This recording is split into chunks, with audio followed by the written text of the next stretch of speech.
Jangan biarkan kecurangan pemilu yang akhir ini terlihat sudah mulai akan terjadi lagi. Ya dilaporkan aja misalnya ke Bawaslu atau kecurangan atau apapun itulah ya. Kalau ada yang nekling, tolong disorakin. Kalau ada yang main curang, tolong disorakin. Supaya keluar kartu kuning atau merah untuk pemain yang nakal.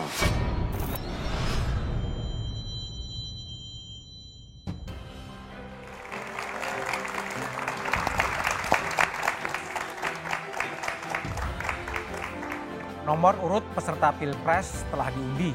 Pasangan Anies Muhaimin mendapat nomor urut 1, pasangan Prabowo Gibran mendapatkan nomor urut 2, dan pasangan Ganjar Mahfud dengan nomor urut 3. 3 pasangan peserta Pilpres ini bersiap kampanye yang akan dimulai 2 pekan lagi. Di sisi lain muncul dugaan kecurangan pemilu yang disuarakan Ketua Umum PDI Perjuangan Megawati Soekarno Putri. Cawapres Mahfud MD yang masih menjabat Menko Polhukam juga mengakui telah mendapatkan laporan dugaan kecurangan pemilu. Mengapa dugaan kecurangan pemilu masih disuarakan jelang pengundian nomor urut peserta Pilpres? Apa yang bisa menjadi indikasi bahwa pemilu dicurangi? Inilah Satu Meja Dua Forum, nomor urut diundi, pemilu bersih dinanti.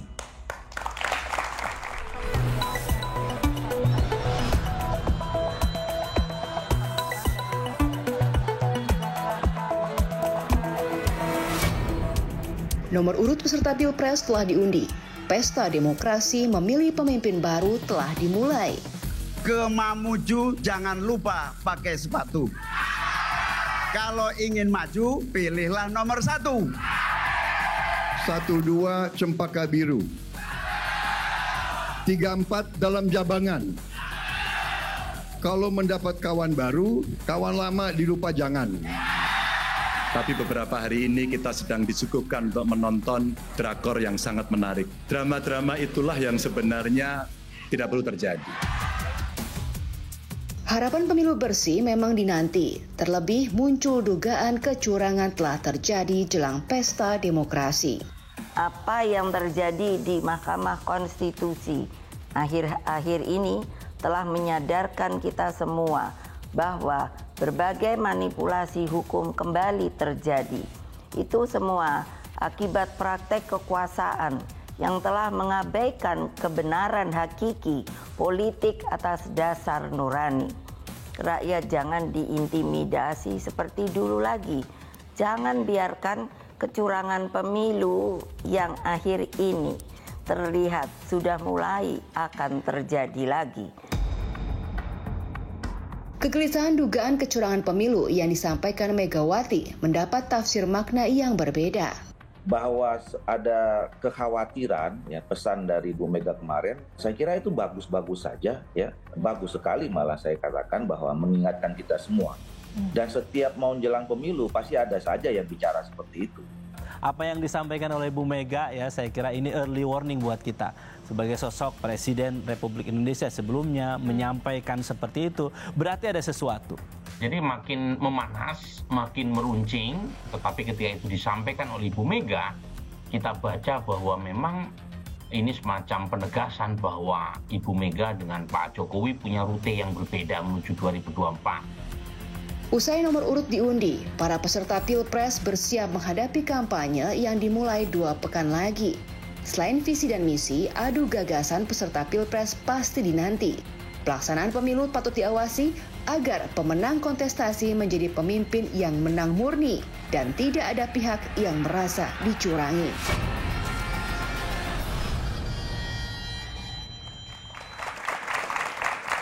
Oke, di studio telah hadir dari ujung sebelah kanan Mas Sudirman Said, Ketua Pelaksana Timnas Amin. Malam Mas Dirman. Malam. Kemudian ada Mas Habibur Rahman, Wakil Ketua TKN Prabowo Gibran. Assalamualaikum. Kemudian di sebelah kanan saya ada Bang Todung Mulya Lubis, Deputi Hukum Tim Pemenangan Nasional Ganjar Mahfud. Malam. Di sebelah kiri saya ada Mbak Titi Anggraini, anggota Dewan Pembina Perludem. Malam Mbak Titi. Malam, Mas. Dan di ujung sebelah kiri ada Mas Lukman Hakim Sarifudin, tokoh masyarakat. Selamat malam. Malam, sebelum saya mulai diskusi, kita coba dengar terlebih dahulu apa yang dikatakan Capres soal pemilu 2020 dan potensi kecurangan. Kalau ada pemain yang bersifat curang, tolong diteriaki supaya tidak curang. Kalau ada wasit merangkap pemain, kita foto dan kita sebarluaskan. Kalau melaksanakan pemilu yang curang, mengkhianati bangsa dan rakyat Indonesia. Saudara sekalian, diam itu bukanlah pilihan. Dan bicara, ungkapkan, dan laporkan praktek-praktek tidak baik yang akan mencederai demokrasi. Oke, Bang Todung. Ya. Mas Ganjar tadi mengatakan diam bukan pilihan karena ini mencederai demokrasi. Berkaitan dengan konteks kecurangan, apa sih yang dimaksud? Saya setuju dengan ucapan tersebut. Sebab kalau kita bicara mengenai pemilu, kita tidak hanya bicara mengenai hasil akhir. Kita bicara mengenai proses.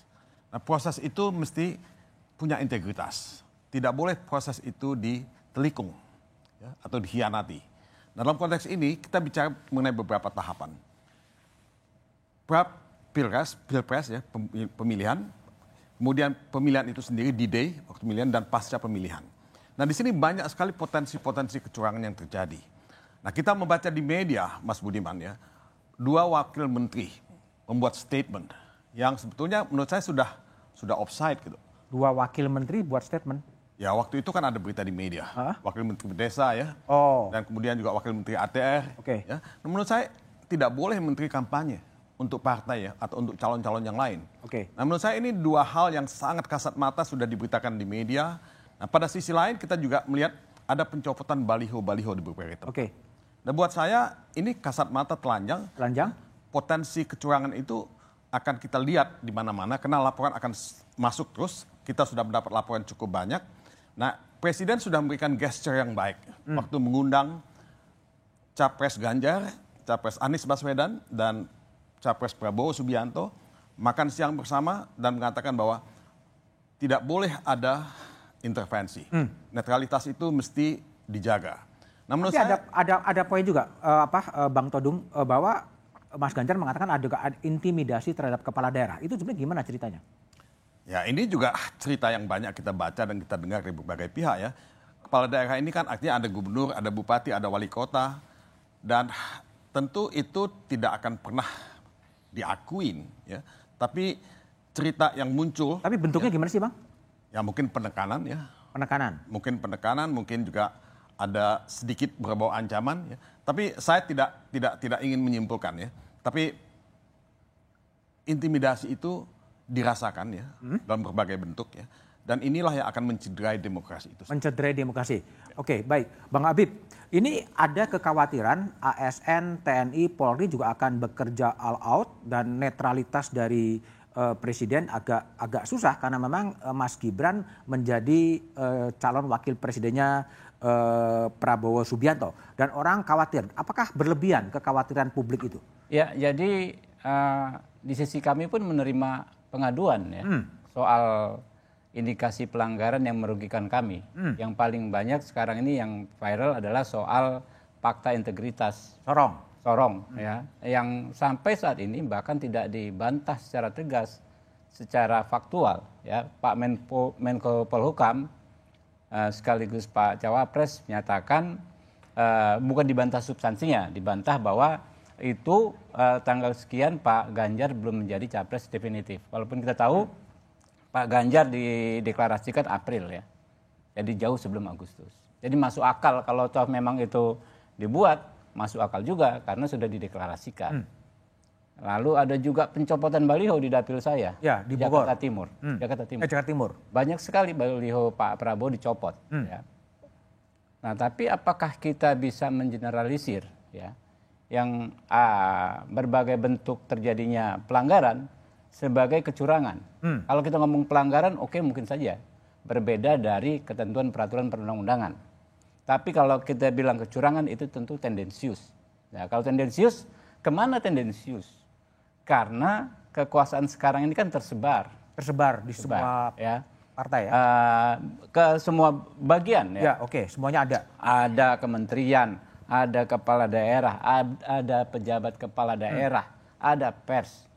Pers juga punya kekuasaan kan, dalam konteks substansi ya. Ya. Nah, artinya apa? Banyak fakta-fakta tersebut, bagaimana cara kita menilainya. Ya paling benar adalah dengan cara hukum. Hari ini tadi kami Komisi 3 DPR RI rapat dengan Kapolri diwakili oleh Pak Kabar Harkam sebagai Kepala Satgas Operasi Khusus menangani pemilu, Pak Fadil Imran. Berbagai macam tudingan dan lain sebagainya, ketidaknetralan Polri, tapi tidak ada satupun bukti. Ya kan? Sehingga pada akhirnya setelah kita diskusi dipaparkan dengan detail gamblang oleh Pak Fadil Imran ya, perangkat yang dibuat oleh Polri untuk mengantisipasi berbagai persoalan yang kita khawatirkan ya. Ternyata ada semua kok. Ya, pada akhirnya kami semua justru mengapresiasi kesiapan Polri ya, dengan perangkatnya tersebut. Jadi intinya apa? Kita kembalikan ke hukum. Kita ada Polri, kita ada Bawaslu, ada DKPP, ada MK, semua perangkatnya ada. Oke, baik. Ya, disitulah kita. Saya ke Bang Todung dulu. Tadi kan disebut oleh Habib soal fakta integritas yang ada di PJ Bupati Sorong ya. Mungkin juga kita lihat ditampilkan seperti apa sih seperti yang terjadi di media sosial dan juga beredar. Ini adalah fakta integritas Bupati Sorong yang kemudian ini dikena OTT oleh KPK. Bang Todung, ini duduk soalnya ini betul atau enggak sih sebetulnya? Ya, saya sih kalau sudah ada fakta integritas seharusnya kan memang tidak boleh ya ada pelanggaran sama sekali, tidak ada boleh ada kecurangan sama sekali ya. Nah, menurut saya sih hal ini masih dalam proses hukum. Oh, biarkan proses hukum saja? Biarkan proses hukum jalan ya, dan menurut saya kita lihat aja hasilnya, dan saya kira sih komitmen untuk tunduk pada fakta integritas itu harus dihormati. Baik, Mas Dirman, kalau lihat tim Amin, banyak orang khawatir soal kecurangan-kecurangan pemilu dan lain sebagainya. Apakah ini kekhawatiran publik ini overthinking gitu, berlebihan atau memang based on pada realitas kenyataan sebetulnya? Terima kasih Mas Budiman. Jadi pertama ingin saya menyampaikan rasa syukur karena pasangan Amin atau Anies itu adalah pihak yang sejak dulu bahkan mendaftar pun diragukan gitu ya. Dan alhamdulillah kita mendaftar, partainya cukup, dapat pasangan. Nomor satu lagi ya? Nomor satu lagi, jadi kita bersyukur. Mengenai kecurangan memang di mana-mana ketika kami keliling selalu concern masyarakat adalah bagaimana mengatasi kecurangan. Dan menurut saya itu ibaratnya asap gitu ya. Tidak ada asap kalau tidak ada api. Dan sebetulnya kan tadi dijelaskan oleh beberapa pembicara terdahulu, muncul di mana-mana tanda-tanda itu bahkan pada level yang paling sophisticated. Bagaimana menggunakan hukum sebagai instrumen untuk memulai kecurangan itu sendiri. Kita tidak perlu baca detail tapi diskusikan detail, tapi itu di mana-mana dijadikan bahan diskusi. Nah, kami sendiri memang terus menyuarakan tadi pemilu jujur gitu karena dengan gayanya khas Caimin mencandai lah. Nanti kalau ada wasit yang curang laporkan kepada FIFA katanya supaya sertifikatnya dicabut. Tapi kita ingin menyampaikan begini, yang punya tenaga, yang punya resources untuk curang ya memang yang dekat dengan kekuasaan. Dan ya apa boleh buat, kita ingin mengingatkan sejak dulu bahwa alangkah baiknya kalau pemilu ini dijaga kejujurannya, dijaga objektivitasnya. Karena apa? Energi kita untuk berhadapan dengan hasil pemilu yang tidak jujur itu luar biasa. Nanti kalaupun terbentuk pemerintahan akibat kecurangan itu adalah pemerintahan yang tidak legitimate tapi juga tidak stabil. Dan itu akan memakan satu energi luar biasa bagi rakyat. Bukannya kita membangun tapi malah menyelesaikan masalah-masalah ini. Jadi itu sesuatu yang perlu kita ingatkan pada seluruh instrumen, seluruh penyelenggara negara, penyelenggara pemilu agar menjaga pemilu ini berjalan dengan objektif dan bebas dari kecurangan. Bebas dari kecurangan. Oke. Mas Lukman sebagai tokoh yang juga kemarin menyatakan suaranya di Rembang, melihat berbagai peristiwa-peristiwa yang kecurangan melalui berbagai media sosial, ketidaknetralan di berbagai tempat, sejauh mana sih sebenarnya kekhawatiran yang dirasakan oleh Mas Lukman dan teman-teman masyarakat secara umum terhadap pemilu 2024? Tapi jawabannya setelah jeda berikut ini saja.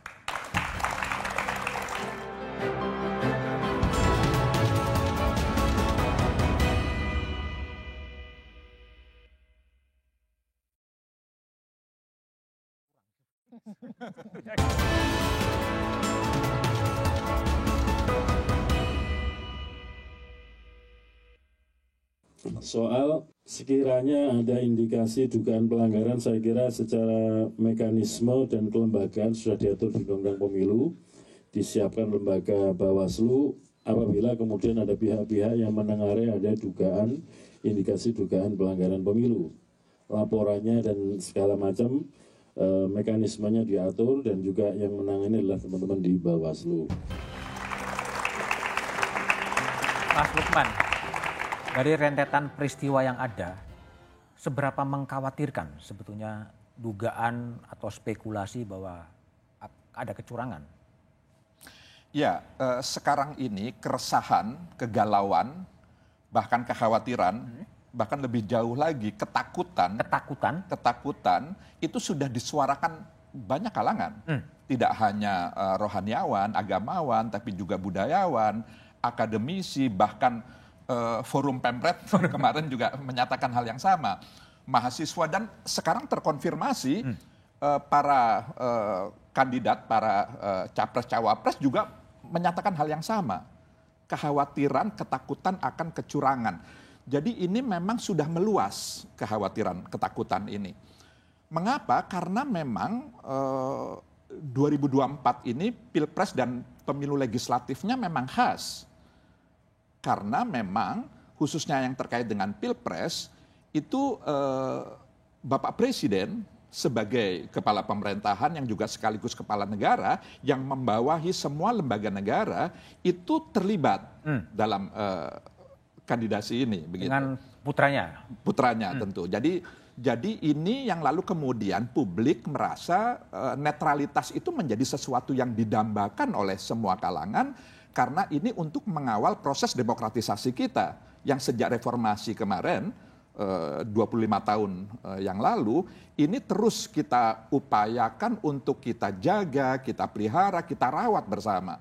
Karena tanpa demokrasi bangsa sebesar Indonesia dan semajemuk kita itu sangat mengkhawatirkan, sangat menakutkan kalau tidak ditopang oleh kesadaran semua segmen yang ada di masyarakat, semua elemen bangsa untuk mari bersama-sama mentaati proses demokratisasi yang sedang kita jaga bersama ini. Baik, Mbak Titi, tadi kan Mas Lukman mengatakan ya, ketika Mas Gibran berada di Cawapres, agak susah bagi Presiden Jokowi untuk bersikap netral itu kan, tapi kan masih asumsi. Apa yang bisa dilakukan agar betul-betul Presiden Jokowi betul-betul netral dan betul-betul bertindak sebagai head of state, sebagai kepala negara? Ya, tidak politisasi birokrasi, tidak politisasi aparat keamanan, dan juga menjaga netralitas penyelenggara pemilu.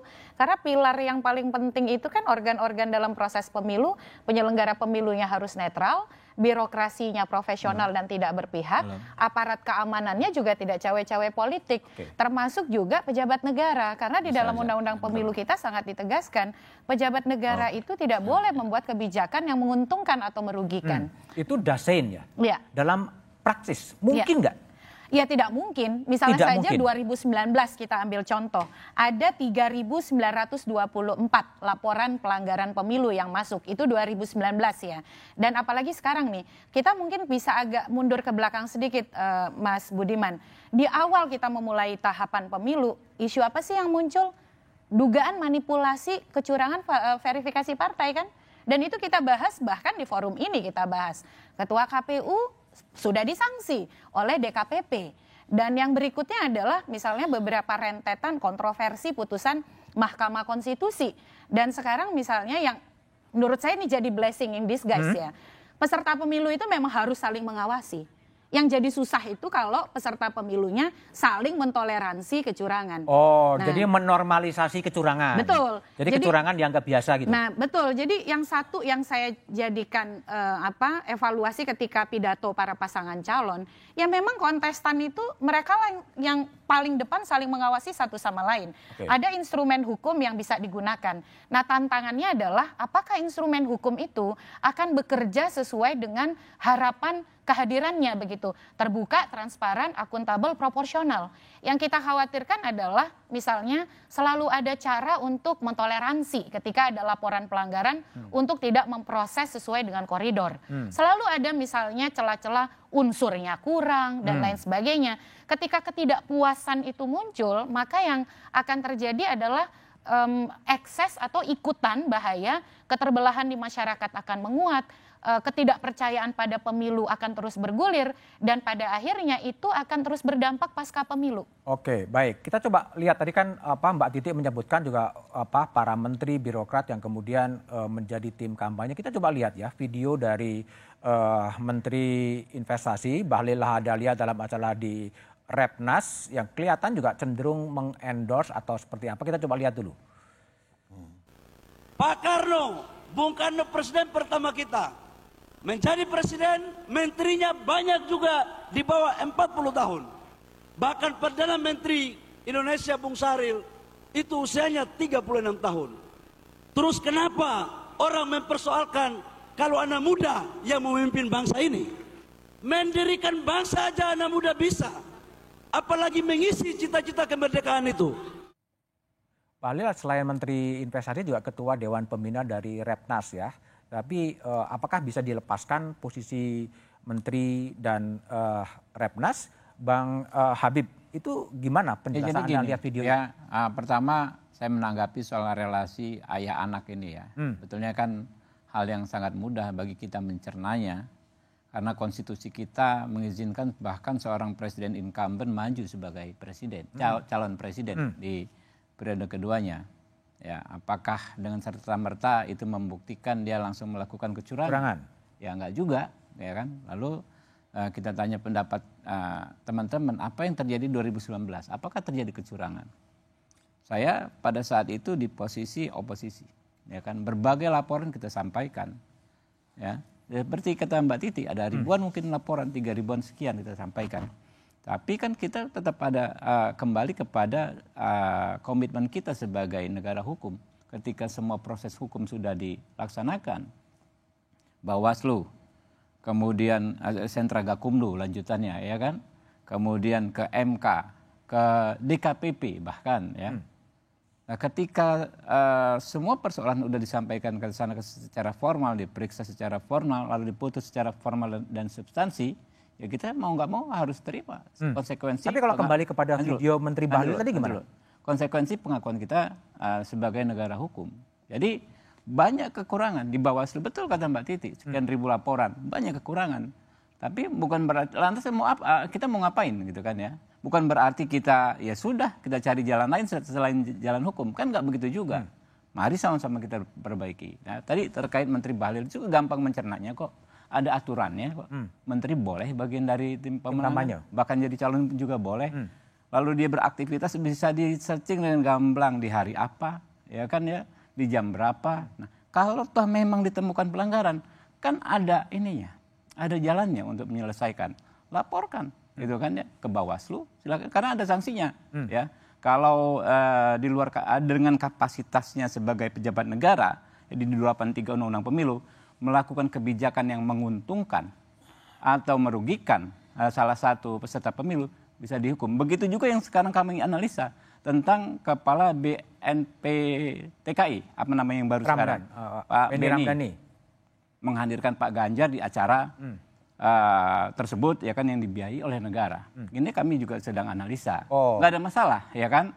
Ya, hal-hal seperti ini saya pikir akan terus terjadi dari saat ini setelah kick off sampai nanti final penghitungan suara. Tapi kita, kalau kami sudah punya inilah ya pelajaran ya, jangan yang seperti ini membuat kita lupa bahwa tugas utama kita adalah menyampaikan gagasan-gagasan kita kepada masyarakat. Gagasan, nah, itu yang penting menurut saya. Makanya dibentuk kalau di tempat kami Direktorat Advokasi dan Hukum. Ya silakan aja, ini tim lawyer yang gerak. Yang akan menggerak. Tapi yang menyampaikan gagasan dan lain sebagainya itu. Karena rakyat kita, ya menurut pendapat kami sekarang ini capek dengan adu tuduhan. Adu serangan, capek. Mereka pengen nanya wacananya apa, gagasannya apa di para calon ini. Baik, Mas Dirman, kalau Mas Dirman lihat tadi dalam posisi Menteri Bahlil yang juga menurut Mas Habib boleh ikut berkampanye, BNP2TKI, Benny Ramdhani. Ini kan memang karena problem apa? Karena aturannya memang nggak jelas gitu, semuanya boleh melakukan apa, ada problem etik dan problem moral atau gimana kalau Mas Dirman lihat? Ya katanya ada 3 level bertindak atau perilaku ya. Pertama itu serba boleh. Serba boleh. Yang mendrive itu kemauan, keserakahan. Yang kedua legalistik. Nah yang paling tinggi adalah etis gitu ya. Etis. Nah kalau kita ada di bawah barangkali boleh legalistik tuh karena ada yang mengatur gitu. Tapi begitu kita paling top, kalau kita berpegang teguh hanya semata-mata pada hukum, you are the rule, you are the law gitu ya. Jadi top leader itu memang bisa membuat hukum. Bahkan kita punya bukti semuanya lah bahwa pada akhirnya ketika pimpinan tertinggi dimanapun itu pengen aturannya berubah, dia rubah itu. Karena itu yang mengatur perilaku dari para pejabat tinggi adalah beyond legalistik, harus etik gitu. Dan itu yang menurut saya sekarang sedang kehilangan. Kita sedang kehilangan keteladanan dari para pemimpin tingkat tinggi. Sehingga seluruh aturan itu dipermainkan gitu. Misalnya tahun lalu tuh ada satu judicial review yang dulu para menteri ketika harus kampanye harus mundur. Sekarang dibolehkan, tidak hanya izin malah kepada presiden gitu.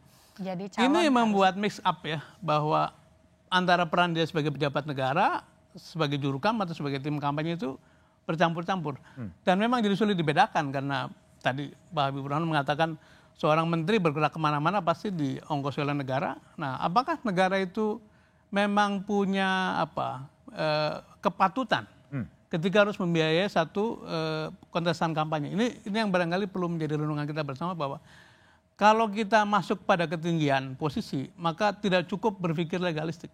Harus melampaui ketentuan legal saja, tapi pada etik dan tidak, yaitu patut atau tidak dilakukan. Dan barangkali itu menjadi PR kita untuk mengembalikan ke depan patutan itu. Bang Todung, kalau ini kan problemnya kan memang ada problem legalistik ya, ada problem etis, ada problem apapun gitu. Ini kalau capres-capres, cawapres ya, menteri-menteri kemudian berkampanye gitu kan pasti akan potensi menyalahgunakan jabatannya ada ya. Meskipun belum tentu juga ada gitu. Nah ini kan apakah memang tidak sebaik ini ada tadi yang Mas Dirman katakan gitu loh. Ya udah diatur saja, memang mundur saja dari posisi siapapun itu agar kontestasi itu bisa menjadi lebih clear. Tapi jawabannya setelah jeda berikut ini saja.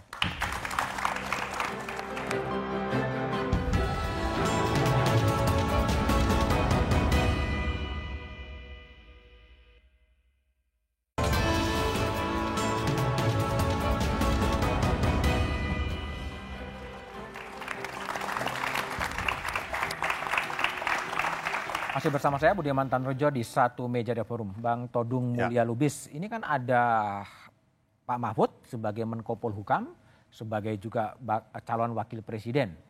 Apakah tidak sebaiknya untuk menghindari dugaan penyalahgunaan posisi sebaiknya mundur saja sebagai Menko Polhukam?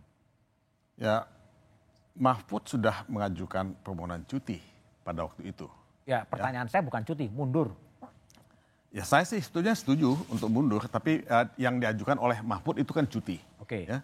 Nah, menurut saya sebagai kandidat dia tidak ada masalah untuk bisa melakukan kampanye sebetulnya sebagai kandidat ya. Tapi kalau tadi dibandingkan dengan saudara Bahlil ya, yang membuat pernyataan-pernyataan yang sangat tendensius seperti itu, menurut saya dia bukan kandidat dan dia tidak boleh sebagai menteri ya. Tidak boleh, yang melarang siapa? Nah itu etika. Oh etika. Kita bicara mengenai etika di sini.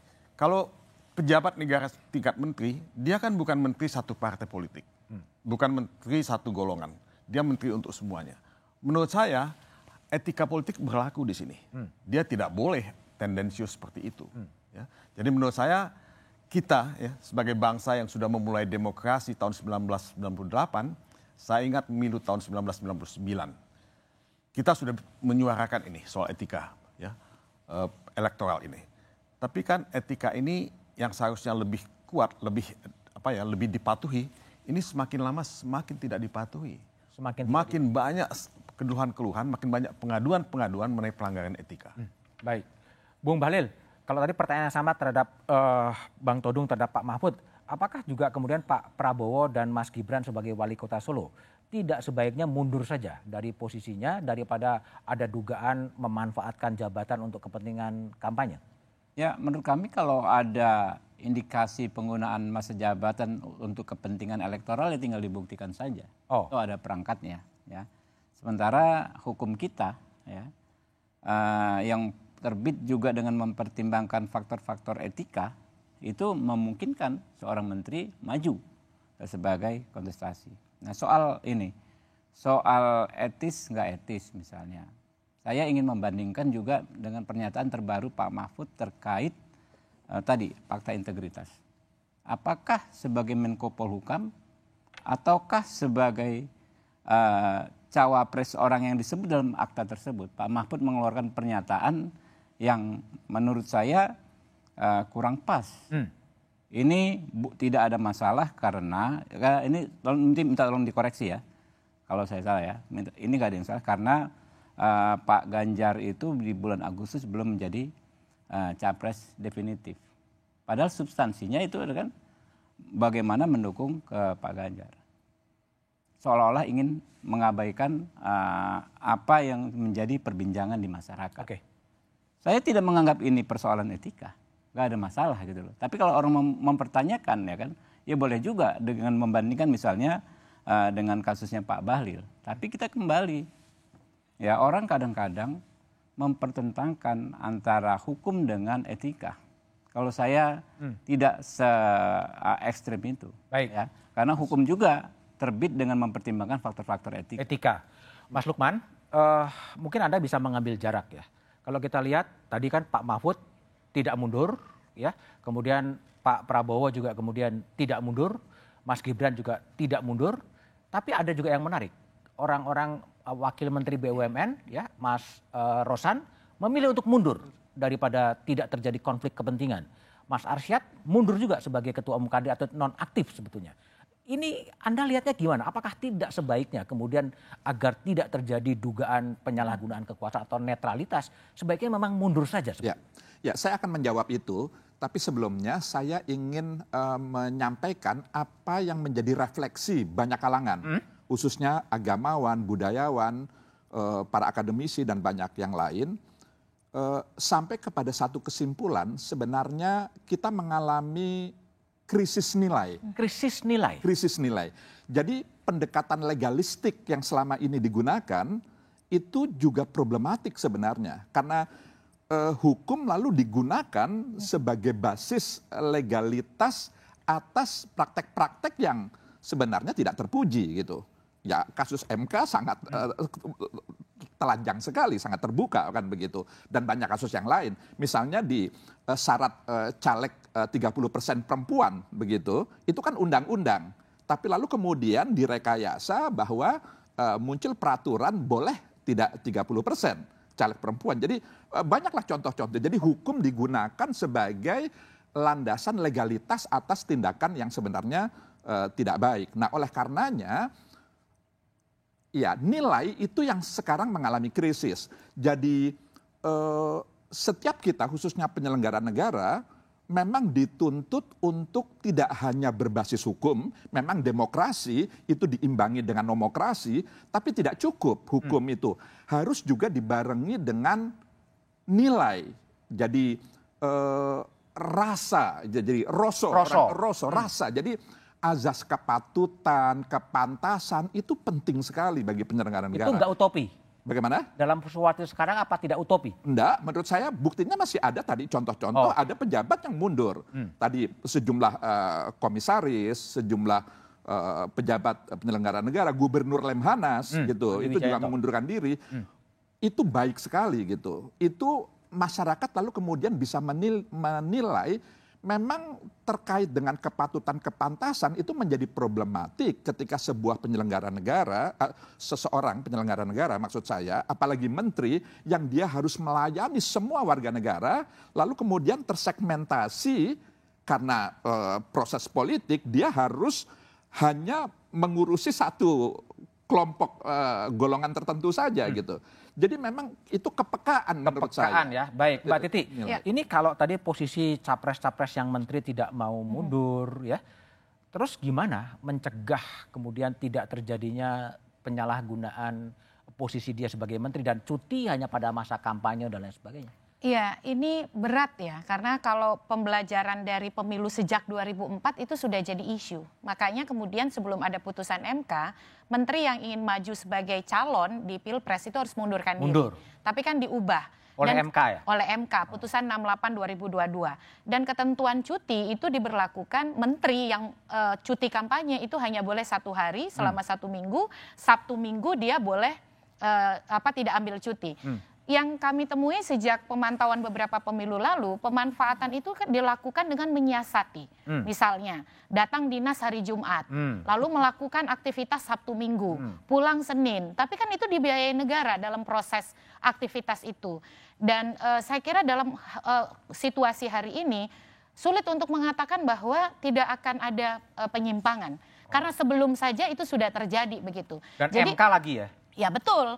Jadi tuntutan moral kita ya mestinya mengundurkan diri. Apalagi ini kan periode terakhir Jokowi. Mestinya program-program prioritas nasional, komitmen pembangunan yang belum dituntaskan maksimal oleh menteri-menterinya. Belum lagi kalau kita bicara menteri-menteri yang ketua umum. Dan ya sudah jadi rahasia umum bagaimana menteri-menteri yang ketua umum itu juga punya kepentingan praktis, kepentingan politik di balik keberadaan mereka. Kita mendapati data sejumlah menteri kena OTT KPK dan ada relasinya dengan kepentingan praktis, politik praktis. Jadi itu yang saya kira ini mixed feeling ya, kita campur aduk rasanya menghadapi pemilu 2024 ini. Dan kalau belajar dari data pemilu 2019, pilkada 2018, pemilu 2019, dan terakhir pilkada 2020, netralitas ASN itu salah satu pelanggaran yang paling tinggi. Dan bahkan dari kasus pemidanaan misalnya di 2019, itu ada 31 putusan soal ketidaknetralan aparatur sipil negara dan kepala desa. Baik. Mas Dirman, kalau Mas Dirman lihat tadi kan ada beda ya, ada yang memang memilih untuk mundur daripada konflik of interest ya, tetapi abang mengatakan enggak, aturannya kemudian juga tidak harus saya mundur, ngapain saya mundur gitu loh. Ini sebetulnya yang bakal terjadi ke depan akan seperti apa menurut pandangan Mas Dirman, tapi jawabannya setelah jeda berikut ini saja. Kebanyakan iklannya ini. Ini kan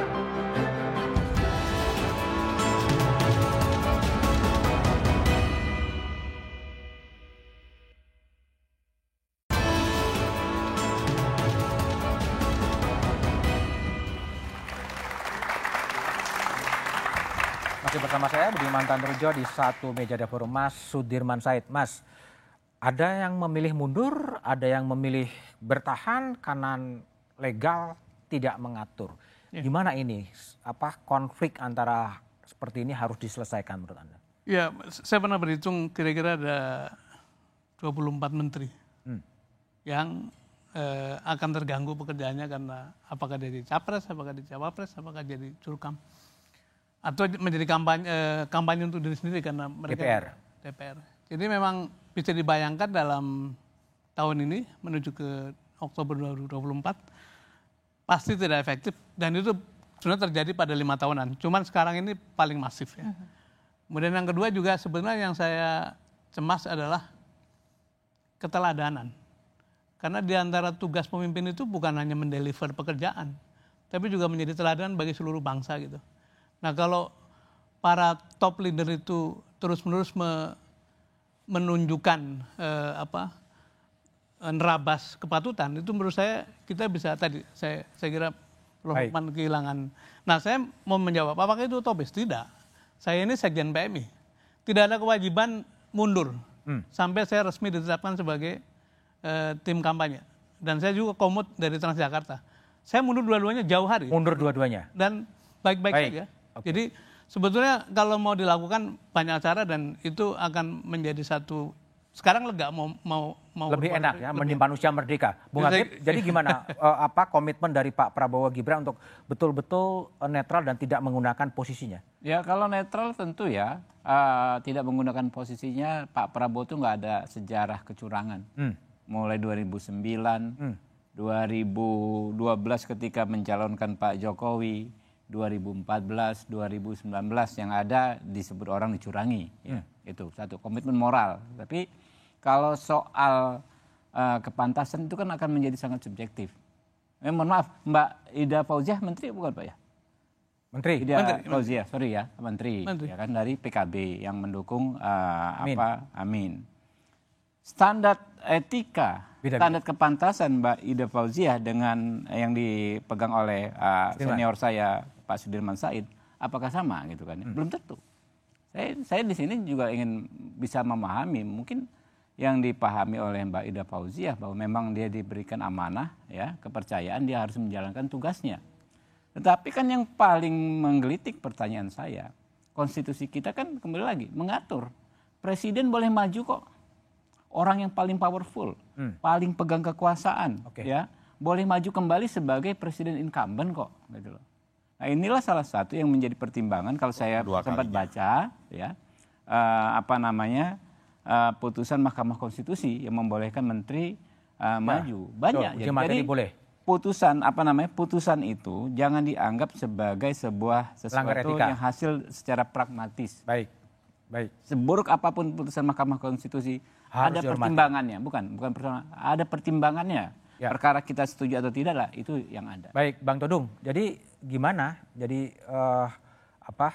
posisi seperti sekarang agar Pak Mahfud sebagai Menko Polhukam, sebagai Ketua Umum Kompolnas gitu, dalam posisi seperti sekarang gimana?